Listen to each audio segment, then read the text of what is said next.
Hi friends, welcome back to my channel. അപ്പോൾ നമ്മൾ ഇന്നൊരു അടിപൊളിയായിട്ടുള്ളൊരു ഈവനിങ് സ്നാക്സ് റെസിപ്പിയാണ് കേട്ടോ ചെയ്യാൻ പോകുന്നത്. നല്ല സോഫ്റ്റ് ആയിട്ട് നല്ല ക്രിസ്പി ആയിട്ട് ഉണ്ടാകുന്ന ഒരു സ്നാക്സാണ്. എങ്ങനെയാണ് ചെയ്യുന്നത് നോക്കാം. അതിന് വേണ്ടി 1.5 കപ്പ് ഗോതമ്പ് മാവാണ് നമ്മൾ എടുത്തിരിക്കുന്നത്. അപ്പോൾ അതിലേക്ക് നമ്മളൊരു 3/4 കപ്പ് തൈരിൽ കുറച്ച് വെള്ളം ചേർത്തിട്ട് അങ്ങനെ മിക്സ് ചെയ്തിട്ടാണ് ഞാൻ ഇതിലേക്ക് ഒഴിച്ചത് കേട്ടോ. അപ്പോൾ ഇനിയിപ്പോൾ ആവശ്യത്തിലേക്കുള്ള ഉപ്പും കൂടെ ചേർത്ത് കൊടുത്തിട്ടുണ്ട്.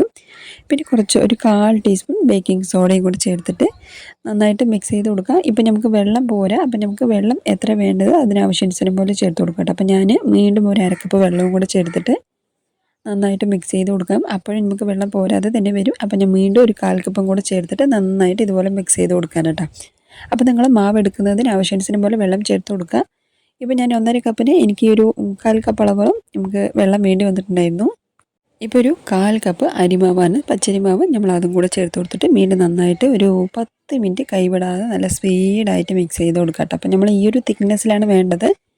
അപ്പോൾ നിങ്ങൾ നന്നായിട്ട് ശ്രദ്ധിച്ച് നോക്കുക കേട്ടോ. അപ്പോൾ ഈ ഒരു തിക്നെസ്സിലാണ് നമുക്ക് വെള്ളം ചേർത്ത് കൊടുക്കേണ്ടത്. ഒരുപാടും തിക്കാവാൻ പാടില്ല, ഒരുപാടും ലൂസ് ആവാനും പാടില്ല. അപ്പോൾ ഈ ഒരു ലെവലാണ് നമുക്ക് കറക്റ്റായിട്ടുണ്ടാകുന്നത്. അപ്പോൾ ഇതുപോലെ നല്ല സ്പീഡായിട്ട് ഒരു 5-6 മിനിറ്റോ അല്ലെങ്കിൽ 10 മിനിറ്റോ നന്നായിട്ടൊന്ന് മിക്സ് ചെയ്ത് കൊടുക്കാം. നന്നായിട്ട് മിക്സ് ചെയ്തിട്ട് നമുക്കൊരു 3-4 മണിക്കൂർ റെസ്റ്റ് ചെയ്യാൻ വയ്ക്കാം. അങ്ങനെ 3-4 മണിക്കൂർ റെസ്റ്റ് ചെയ്യാൻ വെച്ചതിന് ശേഷമാണ് ഇപ്പോൾ നിങ്ങൾക്ക് കാണിച്ചു തരുന്നത്. അതിലാവശ്യത്തിനുള്ള മല്ലിയില, കറിവേപ്പില, ഉള്ളി, ഇതെല്ലാം നമുക്ക് എത്ര വേണ്ടത് അതിനാവശ്യാനുസരണം പോലെ നമുക്ക് അഡ്ജസ്റ്റ്മെൻറ്റ് ചെയ്ത് ഇട്ട് കൊടുക്കാം. ഇപ്പോൾ 1 ടീസ്പൂൺ ചെറിയ ജീരകം ഇട്ട് കൊടുത്തിട്ടുണ്ട്. കൂടെ തന്നെ 1/2 ടീസ്പൂൺ മുളക് പൊടിയും കൂടെ ചേർത്തിട്ടുണ്ട്. എല്ലാം നമ്മുടെ ഇഷ്ടാനുസരണം പോലെയാണ് കേട്ടോ. അതുകൊണ്ട് പ്രത്യേകിച്ച് അളവുകളൊന്നും പറയാത്തത്. നമ്മൾ എത്ര മാവെടുത്ത് ഉണ്ടാക്കുന്നത് അതിനാവശ്യാനുസരണം പോലെ നിങ്ങൾക്ക് ഇട്ട് കൊടുക്കാം. അങ്ങനെ ഇത് ഇട്ട് കൊടുത്തതിന് ശേഷം വീണ്ടും ഒരു 2 മിനിറ്റ് കൂടി നന്നായിട്ടൊന്ന് മിക്സ് ചെയ്യാം കേട്ടോ. അപ്പോൾ നമ്മൾ എന്തിനാ ഇങ്ങനെ മിക്സ് ചെയ്യുന്ന പറയുന്ന സമയത്ത് നമ്മളിങ്ങനെ മിക്സ് ചെയ്താലാണ് നല്ല സോഫ്റ്റായിട്ട് നമുക്ക് മാവ് കിട്ടുന്നത് കേട്ടോ. അപ്പോൾ നമുക്കിത് ഞാൻ ഇട്ട് കാണിച്ചു തരാം കേട്ടോ. നന്നായിട്ട് മിക്സ് ചെയ്തിട്ട് ജസ്റ്റ് ഇപ്പം നമുക്ക് ഒരുപാട് നേരം മിക്സ് ചെയ്യേണ്ട, ചെറുതായിട്ടൊന്ന് മിക്സ് ചെയ്താൽ മതി.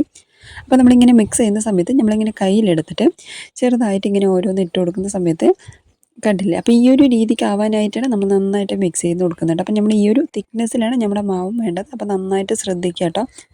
ഇപ്പോൾ ഇതിൻ്റെ കൂടെയായിട്ട് നമ്മളൊരു ചട്നിയാണ്. അതിന് വേണ്ടി 1 ഉള്ളി 2 തക്കാളി. അതായത് നമ്മൾ ഈ ഒരു ചട്നി എന്ന് പറയുന്ന സമയത്ത് നമ്മൾ ഉള്ളി എടുക്കുന്നതിനേക്കാളും ഇരട്ടിയായിട്ടാണ് നമ്മൾ തക്കാളി എടുക്കുന്നത്. എന്നിട്ട് ആവശ്യാനുസരണം പോലെ ഉപ്പും മുളക് പൊടിയും ചേർത്തിട്ട് കുറച്ച് വെള്ളം ഒഴിച്ച് നല്ല ഫൈൻ പേസ്റ്റായിട്ട് അടിച്ചെടുക്കട്ടെ. അപ്പോൾ ഈ ഒരു ചട്നി എന്ന് പറയുന്ന സമയത്ത് നമുക്ക് ഇഡ്ഡലി, ദോശ, അതുപോലെ നമ്മൾ വെറൈറ്റി ആയിട്ട് നമ്മൾ വാഴയ്ക്ക ബജ്ജി, സാധാരണ പപ്പടയൊക്കെ ഉണ്ടാക്കുന്ന എല്ലാറ്റിനും നല്ലൊരു കോമ്പിനേഷൻ ഉണ്ടോ ഈ ഒരു ചട്നി എന്ന് പറയുന്ന സമയത്ത്. നല്ല ടേസ്റ്റായിട്ട് ഈസി ആയിട്ട് ചെയ്യാൻ പറ്റുന്നൊരു ചട്നിയാണ്. അപ്പോൾ നമ്മൾ ഇതിൽ കുറച്ച് പച്ച വെളിച്ചെണ്ണയാണ് കേട്ടോ ഒഴിച്ചു കൊടുക്കുന്നത്.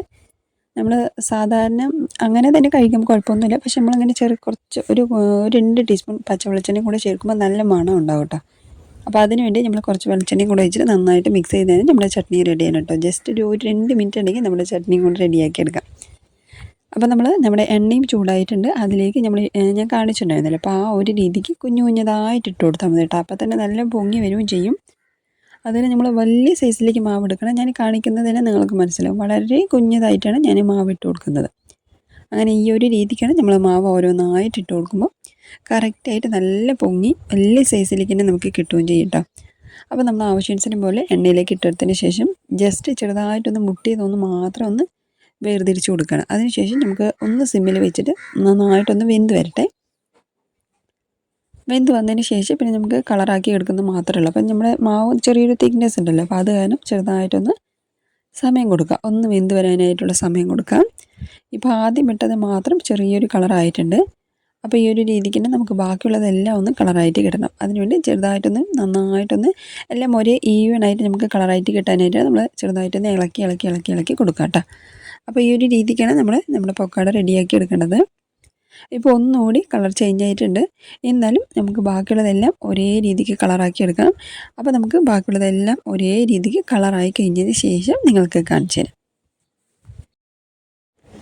അങ്ങനെ ഇത് കണ്ടല്ല. അപ്പോൾ ഈ ഒരു രീതിക്കാണ് കേട്ടോ നമ്മൾ പക്കോട റെഡിയാക്കി എടുക്കേണ്ടത്. അടിപൊളിയായിട്ടുള്ളൊരു പക്കോടയാണ് കേട്ടോ. നമ്മൾ സാധാരണ പക്കോട എന്ന് പറയുന്ന സമയത്ത് മൈദമാവൊക്കെ യൂസ് ചെയ്യുന്ന സമയത്തായിരിക്കും നമുക്കൊരു ചെറിയൊരു താല്പര്യകരം ഉണ്ടാകുന്നത്. മൈദമാവ് ഇല്ലാതെ നമുക്ക് റെഡിയാക്കാൻ പറ്റുമോ എന്നൊക്കെ ചിന്തിക്കുകയാണെങ്കിൽ ഉറപ്പായിട്ട് നിങ്ങൾക്ക് ഈ ഗോതമ്പ് മാവ് കൊണ്ട് തന്നെ അടിപൊളിയായിട്ട് ഇതുപോലൊരു ഈവനിങ് സ്നാക്സ് റെഡിയാക്കി എടുക്കാം.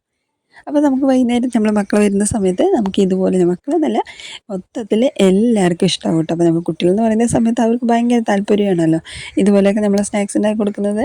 കണ്ടില്ലേ, നല്ല സോഫ്റ്റ് ആയിട്ടുണ്ടാവും, നല്ല ക്രിസ്പി ആയിട്ടും ഉണ്ടാവും കേട്ടോ. അപ്പോൾ നമ്മൾ കയ്യിലും കണ്ടില്ലേ ഒരുപാട് എണ്ണയൊന്നും ഉണ്ടാവില്ല. പിന്നെ ഈ ഒരു പക്കോടയ്ക്ക് എന്ന് പറയുന്ന സമയത്ത് നല്ല ചട്നി മുക്കി കഴിക്കുമ്പോഴാണ് കേട്ടോ നല്ല ടേസ്റ്റ് ഉണ്ടാകുന്നത്. അങ്ങനെ നിറയെ എടുത്ത് മുക്കി കഴിക്കുമ്പോഴാണ് ശരിക്കും നല്ല ടേസ്റ്റ് ഉണ്ടാകുന്നത്. ഞാൻ ഒന്നുകൂടി നിങ്ങൾക്ക് എടുത്ത് കാണിച്ചു തരാം. നല്ല ക്രിസ്പി ആയിട്ടുണ്ടാവും കേട്ടോ. ഉള്ളിൽ നല്ല സോഫ്റ്റും മുകളിൽ ഭാഗം നല്ല ക്രിസ്പി ആയിട്ടും നല്ല ഒരു അടിപൊളിയായിട്ടുള്ള ഈവനിങ് സ്നാക്സ് റെസിപ്പിയാണ്. അപ്പോൾ 2 കപ്പ് ഗോതമ്പ് മാവുണ്ടെങ്കിൽ ഇതുപോലൊരു സ്നാക്സ് റെഡിയാക്കി എടുക്കാം. ട്രൈ ചെയ്ത് നോക്കുക. കൂടെ തന്നെ ചാനൽ സബ്സ്ക്രൈബ് ചെയ്യാത്തവരാണെങ്കിൽ സബ്സ്ക്രൈബ് ചെയ്യുക, ലൈക്ക് ചെയ്യുക, ഷെയർ ചെയ്ത് കൊടുക്കാനൊന്നും മറക്കല്ലേ.